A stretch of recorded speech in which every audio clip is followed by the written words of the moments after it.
हमारे देश की पहली पैसेंजर ट्रेन 16 अप्रैल 1853 को मुंबई के बोरी बंदर से ठाणे तक चली थी। बोरी बंदर जो अभी के CSMT स्टेशन के एरिया में था, वहां से चली हुई इस ट्रेन को ऑफिशियली इंडिया की पहली पैसेंजर ट्रेन जर्नी के तौर पर देखा जाता है। इसके पहले भी कुछ एक्सपेरिमेंटल लाइन्स इंडिया में चली थी, लेकिन ये 16 अप्रैल 1853 की पहली जर्नी एक शुरुआत थी हमारे देश के प्रगति के एक नए माइलस्टोन की। और इसे ऑफिशियली शुरू करने के लिए 1 अगस्त 1849 को ग्रेट इंडियन पेनिनसुलर रेलवे नाम की एक कंपनी बनाई गई। 1850s के हिसाब से रेलवेज एक बहुत ही रेवोल्यूशनरी टेक्नोलॉजी थी, क्योंकि उसके पहले एक जगह से दूसरी जगह जाना एक बहुत ही टाइम कंज्यूमिंग प्रोसेस था।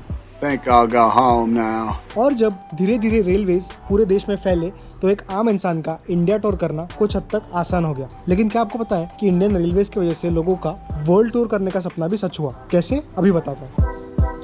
हाय, मैं हूँ रौनक रामटेके और इस वीडियो के एंड में एक कॉन्टेस्ट है जिसके विनर को मैं कुछ देने वाला हूँ, तो वीडियो पूरा देखो।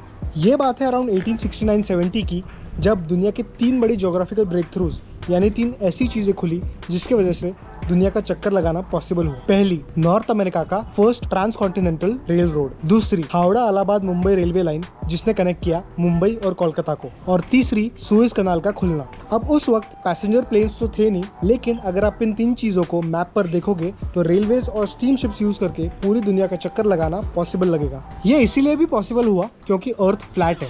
अच्छा, फ्लैट नहीं है, गोल है। ओह, अब दुनिया घूमना पॉसिबल तो था, लेकिन जाएगा कौन? वेल, कोई गया हो या ना हो, फ्रेंच राइटर जूल्स वर्न ने इससे इंस्पायर होकर अपनी एक पूरी बुक लिख डाली, around the world in 80 days. शायद आपने बचपन में कभी पढ़ी हो या आपने जैकी चैन वाला मूवी वर्जन तो पक्का देखा होगा। मैं इस बुक के डिटेल्स में तो नहीं जाऊंगा, लेकिन अगर शॉर्ट में बताऊं तो लंदन में रहने वाले एक इंसान फिलियस फॉग अपने हेल्पर पासपोर्ट को लेकर 80 दिन में दुनिया का एक चक्कर लगाने का प्लान बनाते हैं। क्यों? क्योंकि इसको लेकर उनके दोस्तों के साथ एक शर्त लगी होती है, और कोई काम ही नहीं है ना। जब मिस्टर फॉग अपने दोस्तों को बताते हैं कि 80 दिन में दुनिया घूमना पॉसिबल है, तब उनके एक दोस्त हमारे ग्रेट इंडियन पेनिनसुलर रेलवे का मेंशन करते हैं। That is true, gentlemen. Only 80 days. Now that the section between Rohtak and Allahabad on the Great Indian Peninsular Railway has been opened.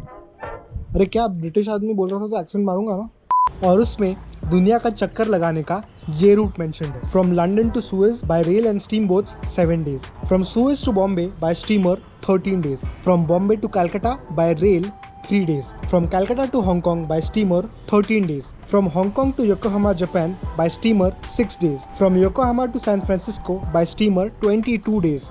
From San Francisco to New York by rail 7 days. And from New York to London by steamer and rail 9 days. Total 80 days non-stop. Of course ये एक fictional यानी काल्पनिक कहानी है जो एक novel के तौर पर लिखी गई थी, लेकिन 1870s में जब लोगों ने इसे पढ़ा तो उन्हें सच में लग रहा था कि ऐसी कोई जर्नी हो रही है। फन फैक्ट, 1872 में थॉमस कुक नाम की एक ट्रैवल कंपनी ने सच में दुनिया का पहला around the world tour organise किया था। तो इस तरह इन अ वे इंडियन रेलवेज ने एक राइटर को एक ऐसी कहानी लिखने का इंस्पिरेशन दिया जो दुनिया के वेल नोन नॉवेल्स में से एक है, और जिसकी कहानी कई स्कूल्स में पढ़ाई जाती है और जिस पर कई सारी मूवीज और शोज भी बन चुके हैं। ओह, बाय द वे, क्या मिस्टर फॉग फाइनली ये जर्नी कंप्लीट कर पाए? अब मैं नहीं बता रहा, आप खुद पढ़ो और मुझे बताओ। Also contest time. तो around the world in 80 days original book में इंडिया से रिलेटेड एक बहुत ही इंटरेस्टिंग कहानी है जो जैकी चैन वाली मूवी में बिल्कुल नहीं दिखाई है। किससे रिलेटेड है ये कहानी और क्या है ये कहानी? आप मुझे अपने आंसर्स भेज सकते हो। आप ईमेल करो namasteronak@gmail.com पर। आप मुझे 5 नवंबर तक अपने आंसर्स भेज सकते हो और एक लकी विनर को मैं एक गिफ्ट वाउचर दूंगा, सच में दूंगा। अभी भेजो।